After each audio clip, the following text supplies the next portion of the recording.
Okay, good. What we've got here is the thylakoid membrane. Thylakoid membrane. And it is the structure inside the chloroplast.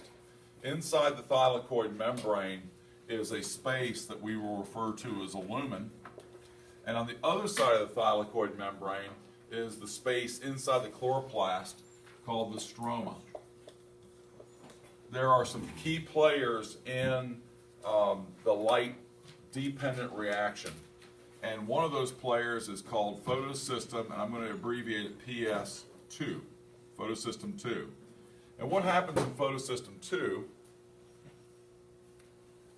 is a beam of light shines down, strikes the chlorophyll in this photosystem 2, and it excites an electron. The electron flies off. That particular electron is extremely high energy. It's left PS2 in as a different chemical. And this chemical really wants to replace the electron that it just lost. So it's going to do something rather remarkable. It's going to take a water molecule and it's going to split the water molecule into oxygen and hydrogen. There's two water molecules. And when that happens, an electron is going to be released, and the electron is going to travel, and it's going to replace the one that just got ejected by the strike of light, the photon of light. Once that happens, I have two compounds, or two atoms down here, actually a molecule and an ion. The oxygen bleeds out through the stomata and goes into the atmosphere. And that's the reason we have oxygen in the atmosphere. The hydrogen from this process, as light continues to hit it, the process repeats and repeats and repeats, and the oxygen goes into the atmosphere and the hydrogen accumulates in the lumen. The electron bounces to an electron carrier. I think I'll modify this diagram to make it look like a taxi cab, because that's what it does. It's going to carry the electron over to the next proton or protein. As it does this, hydrogen, which is outside in the stroma, is going to be pulled through this protein and dumped into the lumen. So now I'm getting a lot of H down here. The electron, meanwhile, bounces over to this protein, and this protein is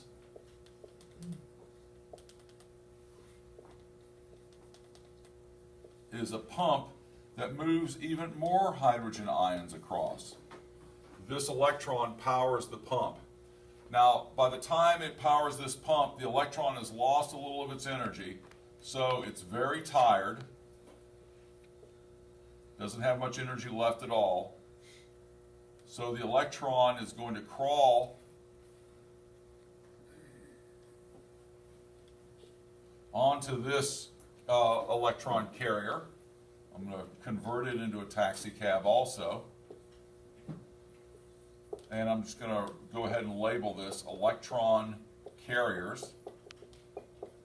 And I'm going to show you that there is an arrow that runs to here, there is an arrow that runs to here, and that is an arrow that runs to here, because that's an electron carrier also.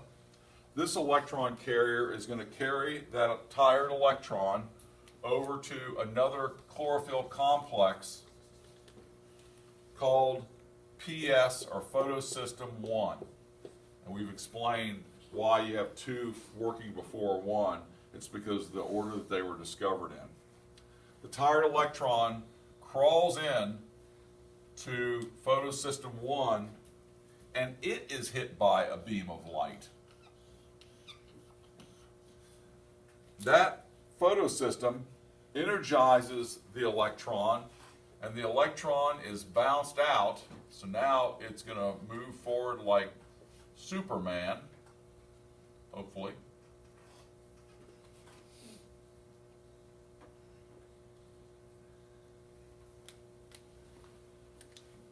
I'm going to have to put the red S on his chest, paint his cape. because this electron is now very high energy, and it goes into an electron carrier. Every time you move from one place to another, you got to have a taxi cab to get you there. And that's another electron carrier. And it carries it to this protein right here, which is known as ferredoxin. Ferredoxin has a unique capability. It can carry this electron, which is high energy, and place it in a molecule of NADP. NADP is a dead battery, so I'm going to draw a skull here representing death. It's a dead battery. The electron bounces from the carrier into here. It's carried up to NADP, and once this electron is put onto the dead battery, that dead battery becomes NADPH, which is a live battery, and it now goes, it's in the stroma, and now it goes to the Calvin cycle. And that's where it's going to do its business. Calvin cycle. Meanwhile, you notice that it gathered an H ion also, because the electrons we all know are negative. So as it is carried into this molecule, it pulls a positive hydrogen ion, and that's convenient because it allows you to tell the difference between a dead battery and a live battery. Meanwhile, we've got a lot of hydrogen here that's looking to get out. So it finds a way. There's a hole right here in this molecule called ATP synthase that permits hydrogen to leave. And as it does, it rotates mechanically. It's a machine. This molecular machine rotates. It takes in another dead battery, which is abundant in the stroma. I'll put my skull there. That dead battery is called ADP. It also takes in inorganic phosphate, and that comes from our diet. That's a sandwich right there. And as it joins into this machine, it jams them together and puts the P on ADP, turning it into ATP. It becomes a live battery, and it too joins NADPH to run the Calvin cycle. The hydrogen which flows out is pumped back in here, and this cycle goes around again and again and again, making ATP and NADPH as long as you have light. Go ahead and cut it down.